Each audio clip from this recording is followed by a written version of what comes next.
My wife threw me out after believing her son's lies. 3 weeks later, she asked if I'd reflected. I handed her divorce papers. Her son lost it. Hello, Reddit I plus here. My name is Calvin Brooks. And 3 weeks ago, my wife Rachel threw me out of our home after believing her 17-year-old son's lies. I remember standing on the front porch that night, the rain pouring down, my suitcase soaking through, while she stood at the door, trembling with righteous fury. "You've gone too far this time," she said, her voice shaking. "You hurt him, Calvin. You actually hurt him." Her son Eli stood just behind her, eyes wide, lip quivering, a perfect image of terrified innocence. There was a faint bruise blooming on his left arm, the shape conveniently unclear, but dramatic enough to make me look like a monster. I tried to explain. I begged her to at least listen, but she didn't. The door slammed shut before I could say another word. That sound, the final hollow thud, was the sound of my marriage ending. 3 weeks later, Rachel texted me, "Have you had time to reflect? Eli says he's willing to forgive you if you apologize and promise to change. We can talk about you coming home if you've really thought about your behavior." I stared at the screen for a long time. No apology for not hearing my side, no acknowledgement of the pain I'd been put through. Just another command: apologize to the boy who destroyed my life. That was the moment I decided this wasn't about saving my marriage anymore. It was about uncovering the truth. Because that night before she kicked me out, I'd seen something. Just a flash, a half-second moment that wouldn't leave my head. Eli's eyes. That split second of curiosity before his terrified expression took over. Too smooth. Too practiced. That bruise on his arm, it appeared right after our argument about the car. After I refused to buy him a brand new one because I'd just paid for his tuition and insurance. It wasn't coincidence. It was timing. Perfect timing. And those whispered conversations between him and his mother that always stopped when I entered a room. I'd dismissed them before as teenage sulking. Now, I wasn't so sure. I needed help. Not emotional, but professional help. The first person I called was a family law attorney named Patricia Chan, recommended by a friend who'd gone through a nasty divorce himself. Patricia was calm, sharp, and impossible to read. She listened to my entire story without interrupting once, taking notes in her neat, precise handwriting. When I finished, she closed her notebook and looked at me steadily. "Do you own the house?" she asked. "Yes," I said. "Bought it 5 years before the marriage. My name's the only one on the deed." She nodded slowly. "Good, that gives you leverage. But if you're serious about divorce, we need to move fast. She's already taken the first step by forcing you out." I hesitated. "I don't know if I'm ready for that yet. A part of me still hopes she'll come to her senses." Patricia gave me a sad little smile. "In my experience, when someone chooses to believe the worst about you without proof, they've already made their choice." That line stayed with me long after I left her office. Patricia recommended a private investigator, Dean Walters, a quiet, methodical man in his 40s who specialized in domestic fraud and manipulation cases. At first, I felt absurd telling him about my teenage stepson's supposed plot, but Dean didn't laugh. He just nodded. "Teenagers can be ruthless manipulators when they want something," he said. "Let me start with finances. There's usually a money trail when manipulation runs this deep." He was right. Within a week, Dean came back with the first bombshell. Our joint account, set up for household expenses, had been draining for months. Small withdrawals, $50 here, $100 there, sometimes several times a week. In total, nearly $8,000 gone. Gaming consoles, limited edition sneakers, food deliveries twice a day, every expense linked to Eli's accounts and devices. But here's what chilled me. Several of the purchases needed parental authorization, meaning Rachel had approved them. And when the account overdrafted, she covered it with transfers from our savings, without saying a word. Dean found more. A new credit card, opened in her name 2 months ago. Nearly maxed out already. $4,000 more dollars. Almost all spent on Eli. The woman who once lectured me about budgeting had been secretly funding her son's wants behind my back. That's when it hit me. This wasn't just a kid's manipulation. Rachel had chosen sides and lied to me for months. Dean wasn't done. He said, if we really want the truth, we should check the digital side. Messages, social media, deleted chats, everything leaves a footprint. It felt invasive, but I gave the go-ahead. What he uncovered made me physically sick. There were months of messages between Eli and his friends, plans, schemes, even jokes about how easily his mother believed him. "Mom always takes my side when I cry," he'd written in one. "It's so easy. She hates conflict." "Almost there," another said. "Got the bruise ready, showing her tonight. This should finish him off." He'd literally injured himself to make me look abusive. Dean even found the video, buried deep in Eli's cloud storage.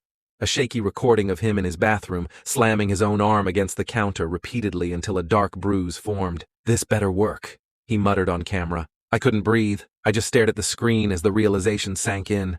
This wasn't teenage rebellion, it was calculated cruelty. The final piece came from another chat thread between Eli and his best friend. "Once she leaves him, we'll sell the house, move to the city. She'll have more money for me, and we can finally get out of this dead-end town." That was it. I was nothing but an obstacle between him and the life he wanted. The next day, when Rachel texted me about reflecting, I finally replied, "Come over tomorrow, 3 p.m. She answered instantly, "Does this mean you're ready to make things right?" I didn't respond. Instead, I stayed up all night printing every message, every bank statement, every photo and video Dean had gathered. I placed them neatly in a thick manila folder. At exactly 3 o'clock, Rachel arrived at the cafe I'd chosen. She looked thinner, exhausted, the confidence gone from her posture. For a brief moment, pity stirred in me.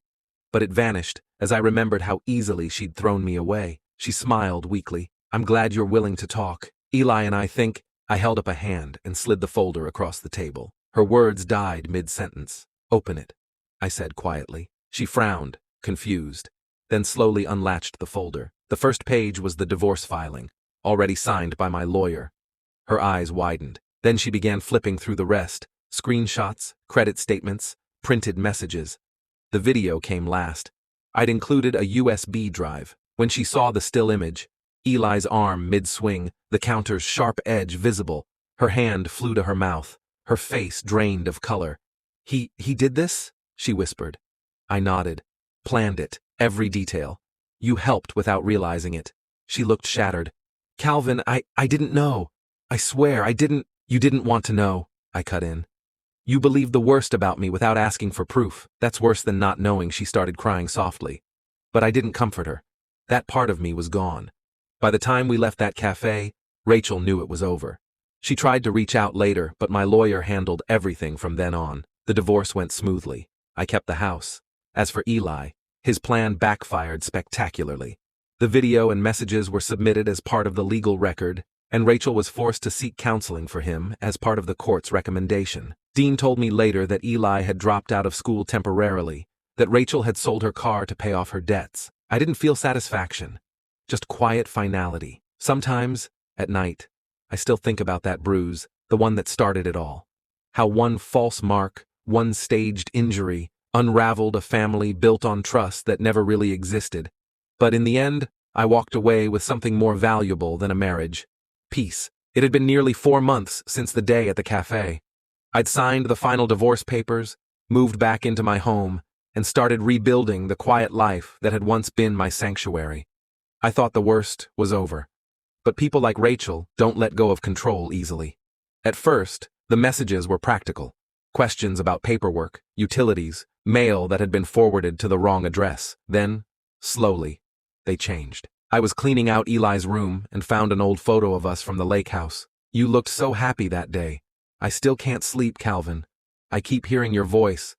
I wish I had listened." Every message carried a tone of guilt, or maybe nostalgia, but I knew better. Guilt wasn't the same as accountability. When I didn't respond, she escalated.